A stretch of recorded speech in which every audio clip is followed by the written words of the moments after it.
All right, my name is Brent Barge, and this is my Ignite presentation for EDFN at Millersville University in the fall 2018. My presentation today is going to be on how formative assessment drives learning and some of the takeaways that I have about formative assessment from our class this semester. I wanted to start with the definition of formative assessment that comes from our text, and that's that formal and informal processes teachers and students use to gather evidence for the purposes of informing next steps in the learning. And throughout this presentation, I'm going to walk through kind of the framework of formative assessment that I've taken away from this. So I kind of developed for myself a formative assessment cycle, and that starts with instruction providing the learning targets. We formatively assess on that instruction to gain information. Students self-assess to help set goals, and then I provide feedback to help students develop next steps, and that continues in a cycle. I'm going to go through each of those steps, and the first one is designing instruction that's tied to targets. And I pulled a quote for each of these, and this one is, posting targets without using them actively throughout the lesson will not lead to increased achievement. So I want to just briefly talk about learning targets and how they should be focused. So for me, the key things I pulled away from understanding learning targets is they need to be student-friendly language, and if they're in rubrics, those rubrics should be student-friendly and student-designed or co-designed. The student should be able to describe their learning targets before the independent practice and the summative assessment, and the learning target should talk about why are we learning this. So once we develop that instruction, and provide that instruction, we then need to formatively assess. And I want to focus on here, what is formative assessment? Because just calling something formative assessment doesn't really make it so, as you can see the quote from our text. So for me, there's three key aspects of formative assessment that I pulled out of our course. So number one, that's aligned to those learning targets. It's diagnostic to tell me what students need, and it's provided in a timely fashion.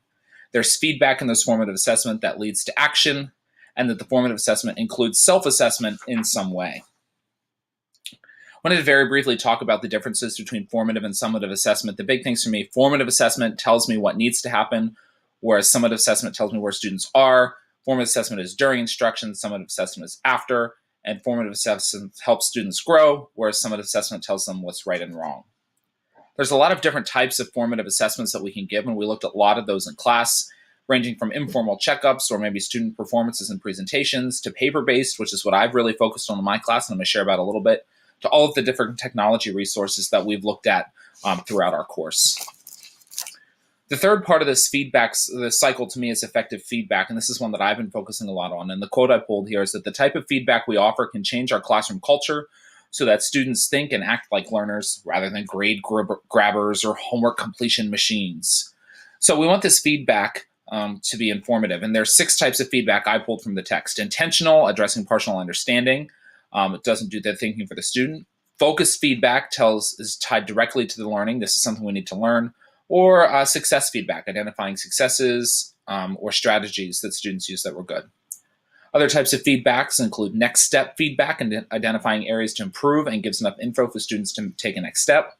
Effort feedback, praising effort, not intelligence, or questioning when students have major mistakes. Do you have an idea that you can where to go from here?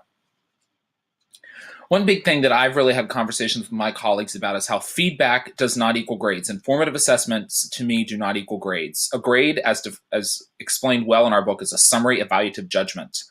And formative assessment should tell us where we need to go, not necessarily where we're at right now. So one thing we can use is what's called a would-be grade.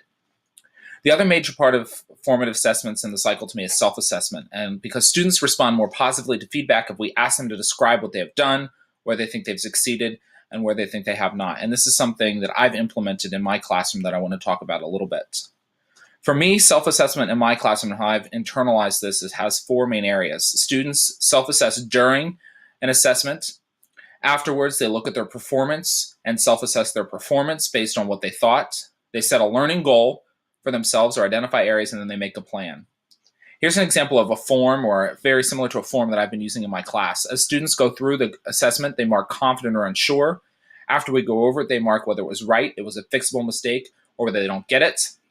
Then we cluster those together and they mark it as an area of strength, an area of review, or an area to practice. And then they pick up an action item that we've developed together.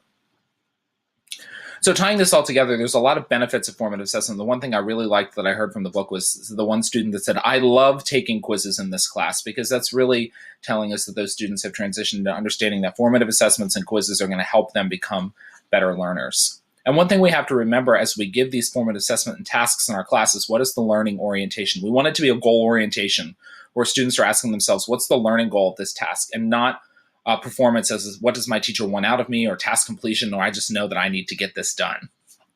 So wrapping it all up, I like to put it in perspective, and I've kind of thought about formative assessment as athletics, where athletes practice, they get coaching, they apply that, they modify, and they repeat that whole cycle. And that's the only way that they get better. They don't get better by just playing in a game and saying you did well, you didn't well.